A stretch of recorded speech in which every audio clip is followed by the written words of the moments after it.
Pope Francis is venturing into contentious territory, the U.S. Congress. House Speaker John Boehner announced today the Pope will address Congress in September. He'll be the first Pope to do so, proving he's not just popular, but also apparently very brave.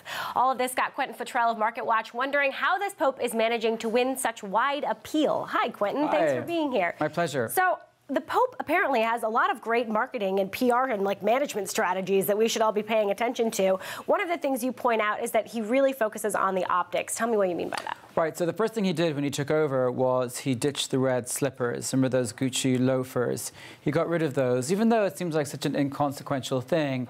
If they get photographed and people focus on the Vatican and the gilded cage and they say that the Pope doesn't always practice what he preaches, living in such opulent surroundings. And he also didn't move into the same palace that his predecessor, Pope Benedict, lived in.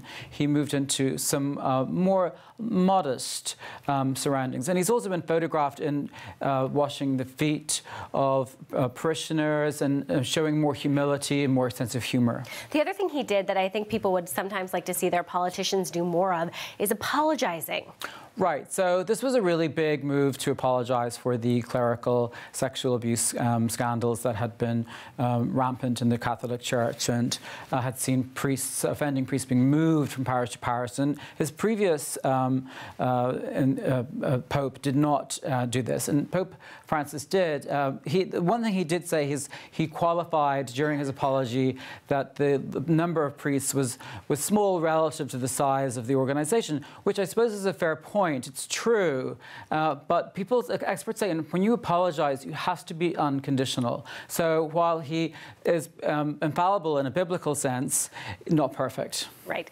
The other thing he's doing, though, he's talking like a human being. I mean, we're seeing quotes from him that actually make sense. Right. So, you have the Vatican have all of this very technical Star Trek type jargon, when they come to especially their doctrine and their policies. Pope Francis has really gotten rid of this. He's talked about, he speaks to people in a very, very plain, he speaks to reporters on planes. He's very freewheeling. He's very outspoken. Can get him into trouble from time to time. He did talk about families. He used the term breeding like rabbits. He was trying to make a larger point. He did clarify that afterwards. He's made some slip-ups, but generally he's much more open in terms of communication. Now, last up, what do you think the Pope could teach Congress about how to pick their battles?